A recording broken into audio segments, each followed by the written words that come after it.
그동안에 구약 시편을 우리가 강의했는데요. 이제 오늘부터는 신약으로 와서 디모데후서 1장 1절에서 2절 말씀을 오늘 본문으로 해서 제목은 생명의 약속, 이런 제목으로 오늘 말씀을 함께 나누려고 합니다. 여러분, 요즘 과일값이 많이 올랐죠? 많이 올랐더라고요. 근데 과일 중에서 사람들에게 순환을 많이 당하는 과일이 하나 있는데, 그 과일이 뭔지 아십니까? 수박입니다. 수박. 사람들이 막 수박을 짓밟고 막 수박을 욕을 하고 그럽니다. 이유는 엉뚱한 데 있습니다. 속과 끝이 다르다는 것이죠. 사람이 끝과 속이 다르면 몹쓸 사람이 되지만은, 수박이야 여러분, 껍질과 속이 다르다고 해서 문제가 될 게 뭐 있습니까? 맛있으면 되는 거 아니겠습니까? 그래도 수박은 지금 욕을 많이 먹고 있습니다. 오늘은 그 유명한 사도 바울이 믿음의 아들 디모데에게 보낸 유언이 담긴 이 디모데 후서를 통해서 진정한 성도는 어떤 사람인가, 진정한 성도의 속은 어떤 모습이고 진정한 성도의 겉은 어떤 사람인가, 이 성도의 정체성에 대해서 말씀을 함께 나누려고 합니다. 먼저 디모데 후서, 우리 앞으로 살펴볼 디모데 후서의 배경을 조금 말씀을 드리면, 여러분, 신약의 최고의 인물이라고 하는 사도 바울은 여러분 사도행전에 나와 있는 바대로 1차 선교여행, 2차 선교여행, 또 3차 선교여행을 하고 예루살렘에 왔는데 예루살렘에서 체포가 되었습니다. 그래서 죄수의 몸으로 로마로 압송을 당합니다. 그가 꿈에도 가고 싶었던 그 로마를, 비록 죄수의 몸이지만 로마로 가게 됩니다. 그래서 로마의 감옥에 있는데 그래도 상당히 자유를 얻어서 자기 집에 찾아오는 사람들에게 복음을 전할 수 있는 그런 기회를 가지게 됐습니다. 그래서 사도행전 마지막 28장에는 바울이 그 셋집에서 구금되어 있으면서 사람들에게 복음을 전했다, 그렇게 나와 있습니다. 그런데 그 이후의 역사를 보면 성경에는 나와 있지 않습니다만은 바울이 어떻게 됐을까? 바울이 로마의 감옥에서 석방이 돼서 그가 하나님 말씀을 꼭 전하고 싶었던 땅끝, 그 당시의 땅끝은 스바나, 지금의 스페인입니다. 거기까지 가서 복음을 전하고 돌아와서 그 다음에는 자기가 복음을 전했던 교회들을 돌아봅니다. 여러분, 자기가 전했던 교회를 돌아보는 게 중요합니다. 그래서 그리스 반도에도 돌아보고 또 지금의 터키 소아시아에도 복음을 전하면서 예배소라고 하는 그 도시에 목회자를 하나 세웁니다. 그 사람이 누구냐면 디모데입니다. 디모데를 감독으로 보내깁니다. 그리고 크레타 섬에 그가 또 목회자를 하나 보내는데 그 사람이 디도입니다. 그리고 이 디모데와 디도가 목회를 잘 하도록 편지를 써서 보냅니다. 그것이 디모데 전서, 디모데 후서입니다. 또 디도서입니다. 그런데 오늘 살펴보는 이 디모데 후서는 뭐냐면, 바울이 그렇게 이제 스페인에 갔다 와서 복음을 전하고 제자를 세운 다음에 니고볼리라고 하는 그리스의 한 도시에서 로마 정부에 체포가 된 걸로 알려져 있습니다. 체포가 돼서 다시 로마의 감옥에 가게 됩니다. 2차 투옥이 되는 거죠. 이제 바울이 2차 투옥에 있습니다. 그때는 핍박이 심해지기 때문에 내가 이제는 여기에서 죽겠구나, 이제 내 마지막이다, 바울이 그걸 알았습니다. 그래서 이제 이 자기의 믿음의 아들 디모데에게 이제는 인생의 마지막이 되는 줄 알고 유언에 가까운 편지를 써서 보내는데 그것이 디모데 후서입니다. 그래서 이 디모데 후서에는 아주 비장한 그런 바울의 마음이 묻어나고 있습니다. 또 자기의 믿음의 아들 디모데에 대한 칭찬과 격려도 있고, 무엇보다도 교회를 바로 세우기 위해서 꼭 필요한 목회에 대한 주옥 같은 진리들이 이 디모데 후서에 많이 있습니다. 자, 그래서 이 디모데 후서를 선택을 한 것입니다. 자, 이제 오늘 본문을 좀 보면은, 오늘 1절 2절 읽었는데 이 1절 2절은 당시에 편지를 쓰는 편지 형식의 서두입니다. 서문입니다. 여기서 바울은 이제 자기를 소개하고 있죠. 이렇게 말하고 있습니다. 아주 단적으로 아주 분명하게 말해주고 있는데, 바로 이 바울이 이 편지의 서두에서 말하는 바울의 자신, 이건 바로 뭐냐? 우리 성도가 어떤 사람이 되어야 되는가, 우리 성도의 진짜 진면목이 무엇인가를 알려주는 소중한 열쇠가 되는 것입니다. 그래서 본문 1절에서 바울은 이렇게 말하고 있습니다. 하나님의 뜻으로 말미암아 그리스도 예수 안에 있는 생명의 약속대로 그리스도 예수의 사도된 바울은, 이런 말씀하고 있습니다. 여기에 중요한 낱말은 하나님의 뜻으로 말미암아 생명의 약속을 받은 사람이다. 생명의 약속대로, 이런 말이 나오고 있습니다. 생명의 약속. 그래서 바울과 우리 모두는 여러분 여기에 말한 대로 생명의 약속을 가진 사람입니다. 뭐라고요? 생명의 약속. 생명의 약속. 이게 우리 성도의 정체성의 첫 번째입니다. 생명의 약속이다. 여러분, 저하고 오랫동안 신앙생활을 해오신 여러분들은 알 겁니다. 제가 아주 강조하는 말 한마디가 있죠. 뭐죠? 약속의 신실. 약속의 신실. 얼마나 중요한지 잘 알 겁니다. 우리 교회가 신정동 30평짜리 그 전세 건물에서, 전세에서 오늘에 이르는 이런 참 하나님의 복을 받는 데는 우리 교인들이 정말 신실한 사람들이기 때문에, 약속에 신실한 사람들이기 때문에 이것이 가능했다고 저는 그렇게 말합니다. 우리 교인들은요, 헌금 약속하면 그것 꼭 지킵니다. 그대로 지킵니다. 지켜냅니다. 우리 교회도 여러분 건축하는 과정에서 은행 빚도 빌리고 또 제2금융권의 빚도 빌리고 심지어 우리 교회들이 돈을 빌려주고 했잖아요. 그래도 한 번도 그 약속을 어긴 적이 없습니다. 약속대로 했습니다. 이것은 지금도 마찬가지고 앞으로도 우리는 그럴 것입니다. 여러분, 약속에만 신실하면 세상에서는 쓰임을 받는 것입니다. 중요합니다. 그런데 여러분, 이렇게 약속이라는 것이 신실하게 지켜지는 게 중요한데, 더 중요한 것은 그 약속의 내용이 뭐냐는 거예요. 약속의 내용이 뭐냐. 약속의 내용이 뭐냐가 중요한 거 아니겠어요? 손자가 할아버지에게 약속했습니다. 내가 너에게 10만 원짜리 장난감 사줄게. 그랬습니다. 이 약속이 신실하게 지켜지면 손자는 기분 좋죠. 한 며칠간 굉장히 기뻐할 겁니다. 근데 그게 그 아이 일생에 큰 도움이 되겠습니까? 그죠? 그런데 할아버지가 무슨 약속했냐? 내가 너한테 아파트를 한 채 줄게. 할아버지가 너한테 아파트를 하나 줄게. 근데 그 약속을 했는데 그 약속을 잘 지킵니다, 할아버지가. 그러면 그 아이는 여러분 상당히 인생에 도움이 되겠죠. 그렇지 않겠습니까? 아파트 한 채 공짜로 얻으면 얼마나 도움이 되겠어요. 우리 할아버지들 한번 해보세요. 예. 그런데 여러분, 그런데 그 약속 때문에 이 아이가 불의의 교통사고를 안 당할 수 있을까요? 이 아이가 병에 안 걸릴까요? 그렇지 않습니다. 그거 제한적입니다. 그런데 여러분, 오늘 본문에서 바울은 우리 성도들이 무슨 약속을 받았다고 말하고 있습니까? 바로 생명의 약속.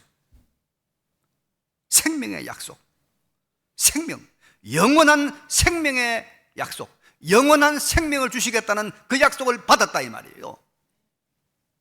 우리가 이 떨리는 말 아닙니까? 그래서 요한일서 2장 25절에 그가 우리에게 약속하신 것은 이것이니 곧 영원한 생명이니라. 우리 예수 믿는 사람들은 영원한 생명의 약속을 받은 사람인 줄로 믿으시길 바랍니다, 여러분. 그래서 성도가 귀한 거예요.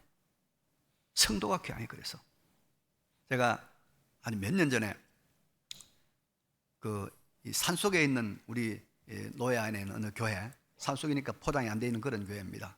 그 교회에 이제 당회장이 돼가지고 오후에 예배 들어갔는데 막 울퉁불퉁하고 나무들이 많이 그랬어요. 그때 마침 승용차를 채로 이제 구입해가지고 우리 교회에서 뽑아서 가져갔단 말이에요. 차가 가니까 이 장로님들하고 집사님 인사를 하다가 목사님 차가 참 좋네요 그래요. 이게 뽑은 지 며칠밖에 안 됐다.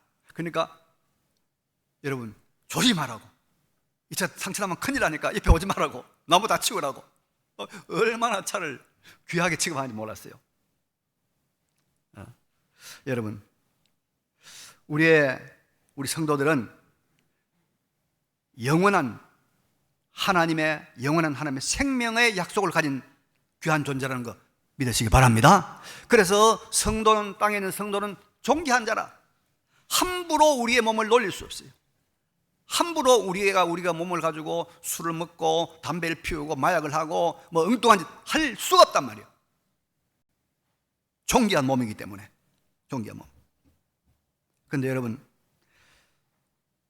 이 존귀한 하나님의 생명의 약속, 이 약속이 어떻게 되어 있느냐 하니까 본문에 보니까 이 생명의 약속은 하나님의 뜻으로 말미암아 된 것이라, 그런 말입니다. 하나님의 뜻으로 말미암아 된 것이라. 이 말은 무슨 말이냐면 이 약속의 보증인이 하나님이시라, 그런 말입니다. 하나님의 뜻으로 말미암아 우리가 생명의 약속을 가졌다. 이 말은 이 생명의 약속의 보증인이 누구라? 하나님이란 말이에요. 여러분, 약속이 잘 지켜지기 위해서는 보증인이 꼭 필요합니다. 그래서 옛날에는 은행에서 돈 빌릴 때는 반드시 보증인을 세워야 됐어요. 취직을 해도 보증인을 세워야 됐어요. 근데 우리가 이 보증 잘못 쓰다가 집 날리고 차 날리고 한 사람 있죠? 폐가망상 사람 많이 있습니다. 우리 중에도 그런 사람 있죠? 지금은 이제 그거 없애주셨던 거예요. 그러나 여러분, 약속을 받은 사람은 보증인이 있으면 든든하죠. 안심할 수 있죠. 그리고 보증인의 재력이나 보증인의 힘이 든든할수록 그 약속은 이루어질 것이 확실하지 않습니까? 그렇죠. 한번 예를 들어 봅시다. 자, 1억짜리 차를 팔았어요. 그런데 돈을 안 주고 외상을 하자는 거예요.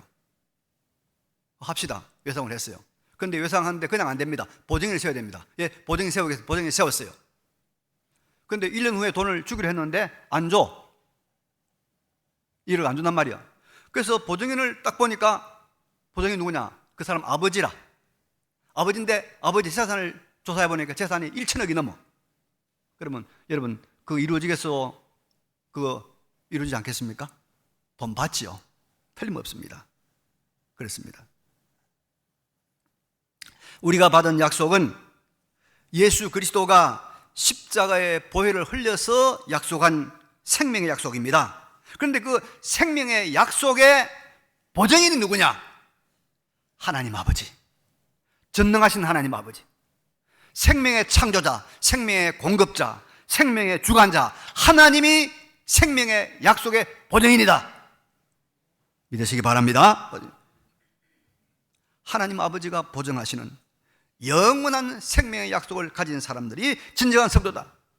하나님 아버지가 이 모든 생명을 공급하시는, 창조하시는 하나님 아버지가 우리의 생명의 약속의 보증인이다.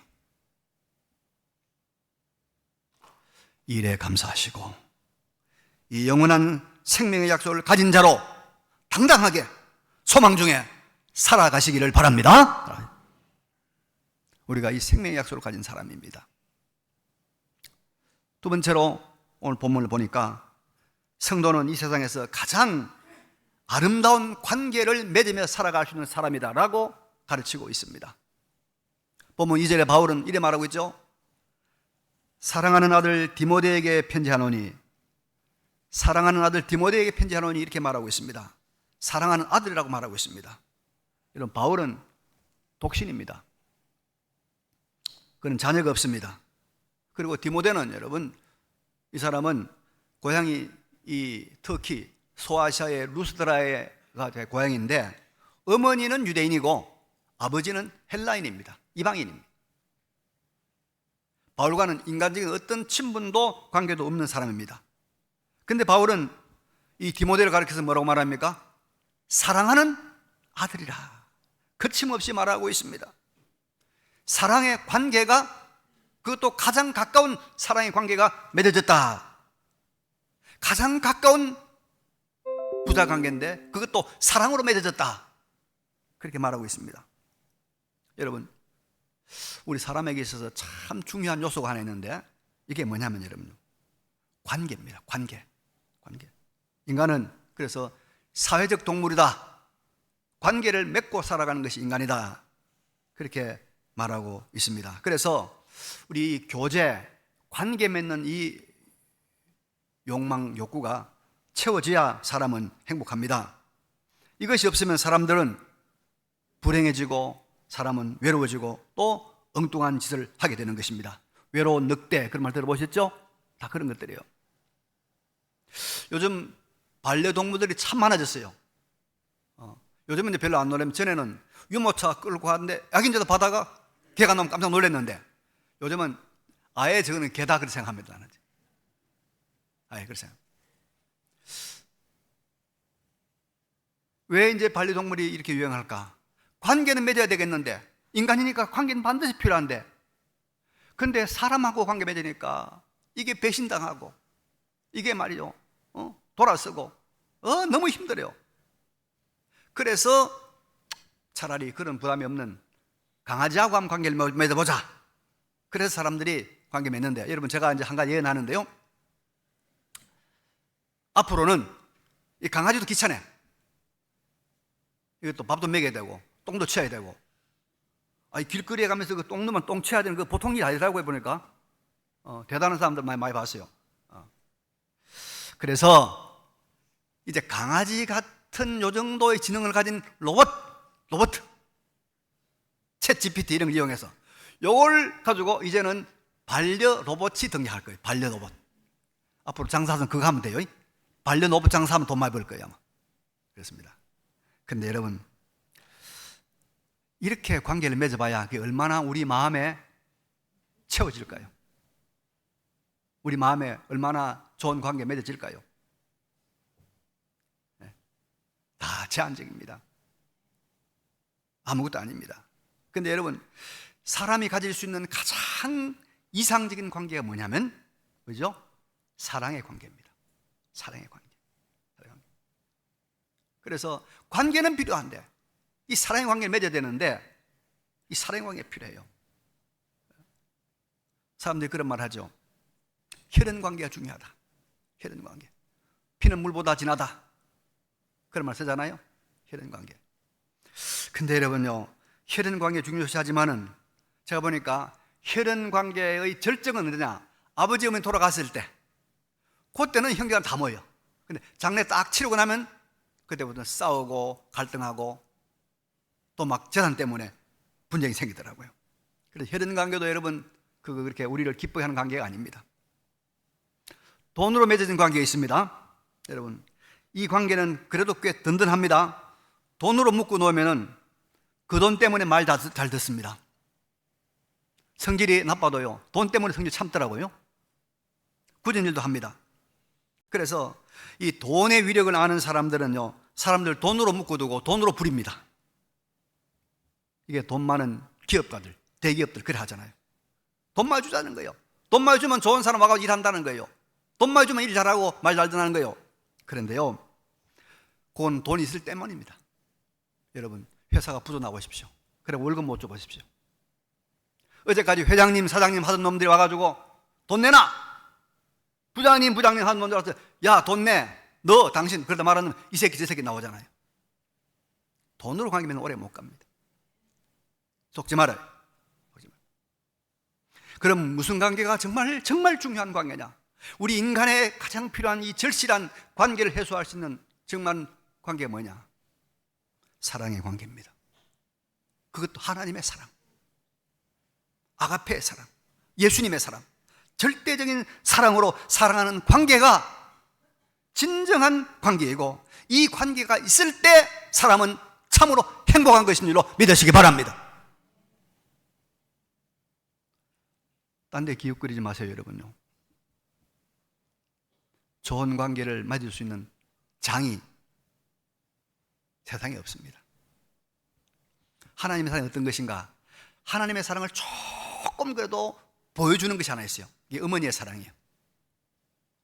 나에게 든 어머니를 복양하기 싫어하는 못된 마누라 등살에 못 이긴, 못된 마누라 등살에 못 이긴 아들이 어머니를 버리기 결심을 하고 어머니 우리 제주도 놀러 갑시다. 2박 3일 동안 제주도 놀러 가서 구경 잘하고 마지막에 어머니 버려야 되니까 사람 많이 모이는 관광이 모인 그런 데가 어머니를 싹 집어넣고 사라지고 말았어요. 어머니 찾아도 아들이 안 옵니다. 기다려도 아들 안 와요. 사람들은 다 자기 갈 길로 가고 있는데 아들이 안 와요. 여기 있어야 아들이 찾아오겠지. 밤이 돼도 안 오는 거예요. 그때 어머니 머릿속에 스쳐간 생각이 있습니다. 이거 내가 버림받았구나. 밤중에 홀로 있는 할머니를 누가 신고를 해서 경찰이 이제 할머니를 모시고 갔어요. 할머니 어디 사세요? 말이 없습니다. 할머니 왜 이리 됐어요? 말이 없습니다. 할머니 아들 어디 있습니까? 말이 없습니다. 왜 그래요?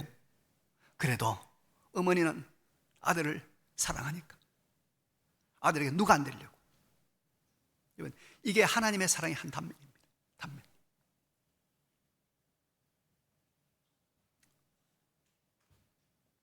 이렇게 절대로 변하지 않는 사랑, 진정한 사랑의 관계가 형성될 수 있는 곳이 교회입니다. 이게 예수 믿는 사람이요, 이 사랑을 할 수 있고 이 사랑을 받을 수 있고 이 사랑의 교통이 있는 곳이 여러분 그리스도인들입니다. 그리스도인들. 이런 관계망이 있는 곳이 교회입니다, 여러분. 그래서 교회는 이 세상에서 가장 귀한 공동체입니다. 가장 아름다운 곳이, 가장 귀한 곳입니다. 이 진정한 사랑의 관계를 통해서 관계의 만족함과 관계의 기쁨을 누리는 것이 진정한 성도의 삶인 줄로 믿습니다. 이게 예수 믿는 것의 본질이에요. 교회의 본질이에요. 교회는 모여가지고 와서 그냥 자랑하고 얼굴 내밀고 그런 곳이 아니에요. 세상에는 도무지 볼 수 없는 하나님의 진정한 사랑의 관계를 형성하고 맛보고 그로 말미암아 위로를 받고 가슴이 뜨거워지는 것이 교회입니다. 이 교회를 이루가시길 바랍니다. 세 번째로 본문에서 우리는 진정한 성도의 또 하나의 모습을 봅니다. 이제 하반절에 보니까 바울은 디모데에게 이런 인사를 하고 있습니다. 하나님 아버지와 그리스도 예수 우리 주께로부터 은혜와 긍휼과 평강이 내게 있을지어다. 복을 빌어주고 있지요. 여기 은혜는, 우리가 은혜라는 말을 쓰는데 은혜라는 말은 무슨 말이냐면 값없는 호의, 값없는 선물이 은혜입니다. 긍휼은 부드러운 예정, 긍휼. 평안은 평안, 샬롬, 에이레네. 무슨 말이냐? 모든 것들이 다 구비되어서 평강을 누리는 것이 평안입니다. 그런데 이게 여러분 우리에게 행복한 상태 아닙니까? 그런데 이것이 여러분 사람에게는 있어야 됩니다. 긍휼이 있어야 되고 은혜가 있어야 되고 우리에게 평강이 있어야 되는데 그때 우리가 행복한데요, 이 절대적인 이 필요를 사람으로서는 다 채울 수가 없습니다. 채운다고 해도 그것은 여러분 제한적이고 일시적입니다. 그런데 이런 사람에게 반드시 필요한 것을 성도는 하나님으로부터, 하나님 아버지와 그리스도 예수로부터 받을 수가 있다 이 말입니다. 아니, 받아야 한다는 것입니다.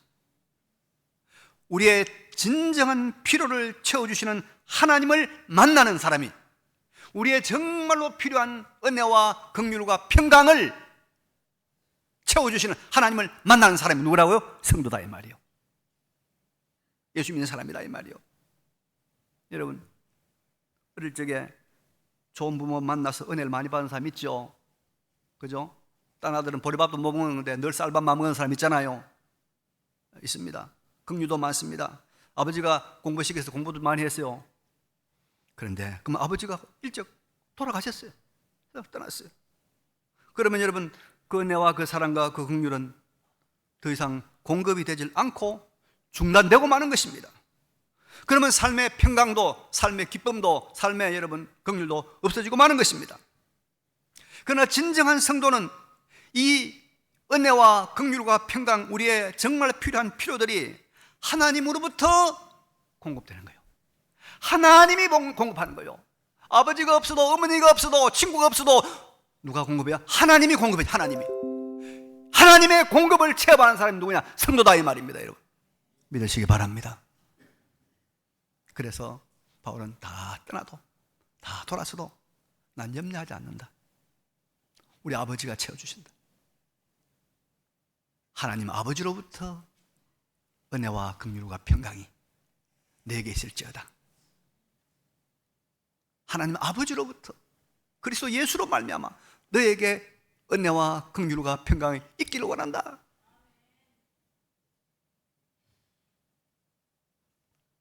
그래서 여러분, 우리가 한 달에 한 번씩 교도관은 십계명 제2계명에 보면 이런 말씀이 나옵니다. 너를 위하여 세경우상을 만들지 말고 또 위로 하늘에 있는 것이나 아래로 땅에 있는 것이나 땅 아래 물속에 있는 것에 어떤 형상도 만들지 말며 그것들에 절하지 말며 그것들을 섬기지 말라. 나 내 하나님 여호와는 질투하는 하나님인즉 나를 미워하는 자의 죄를 갚되 아버지로부터 아들에까지 3, 4대까지 이르게 하거니와, 그 다음에 나를 사랑하고 내 계명을 지키는 자에게는 1000대까지 은혜를 베푸느니라. 영원히 공급한다 이 말이요. 영원히 공급한다. 하나님께서 그의 필요를, 그의 긍휼을, 그에게 필요한 모든 샬롬을 끊임없이 공급한다는 거예요. 어떤 환경 가운데서도, 어떤 여건 가운데서도. 여러분, 지금 중동에 이스라엘과 하마스가 전쟁을 했어요. 그래서 사람들이 어디로 몰려가면 그 가자 지구 남쪽, 팔레스타인 지중해 남쪽 가자 지구로 있는데 좁은 땅이에요. 거기 200만이 살고 있습니다. 그런데 먹을 것이 없어요. 이스라엘이 다 가로막아가지고. 그래서 어떻게 하는가 하니까 유엔에서 이제 비행기를 띄웁니다. 비행기를 띄워가지고 낙하산에다가 음식을 달아가지고 내려오는 거예요. 그러니까 막 여러분 보시잖아요. 낙하산에 음식이 그 바다로 막 사람들이 먹을 게 없으니까 그걸 찾으러 간단 말이에요. 그런데 문제가 생긴 게 뭐냐면 음식을 가지고 떨어뜨리는 이 낙하산이 펴지지 않는 거예요. 낙하산이 떨어지면 바다로 기다리고 있는데 낙하산이 펴지지 않으니까 그냥 그대로 떨어져가지고 거기 맞아 죽는 사람들이 막 생기기 시작해요. 음식 공급이 여러분 먹으려고 이렇게 참 힘들단 말이에요. 힘들단 말이에요. 공급이 힘들어요. 그런데 하나님이 공급해 주시면, 하나님이 채워주시면, 여러분 우리나라, 우리 한국교회 오늘 여러분 우리 전심 편안하게 잡술 줄로 믿습니다. 편하게 먹는 거예요. 주스로 안 가도 돼요. 하나님이 공급해 주시는 거예요. 하나님. 우리의 마음에 여러분 기쁨이 필요하죠. 기쁨이 공급돼야 됩니다. 샬롬이, 평강이 공급돼야 됩니다. 그래서 사람들이 막 웃자, 무조건 웃자. 그래서 일요일은 일단 웃는 거야. 월요일에는 원래 웃는 거야. 화요일에는 화사하게 웃어야지. 수요일에는 수수하게 웃어봐. 목요일은 목이 아파도 한번 웃어봐. 크게 웃자. 금요일은 금방 웃고 또 웃는 거야. 토요일에는 토실토실 토끼처럼 예쁘게 웃어.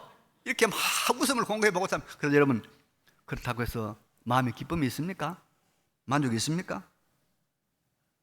우리의 마음은 하나님이 기쁨을, 하나님이 충만을 공급해 줘야 기쁠 줄로 믿습니다. 하나님이 공급해 줘야 돼요. 우리가 진정한 성도, 진정한 믿음의 사람이 되면 하나님께서 이 모든 것을 우리 가운데 끊임없이 어떤 여건 가운데서도 공급해 주실 줄로 믿습니다. 이런 약속을 받은 사람이 누구냐? 진정한 성도. 그래서 예수 바로 믿으세요. 예수 바로 믿으세요. 제대로 믿으세요.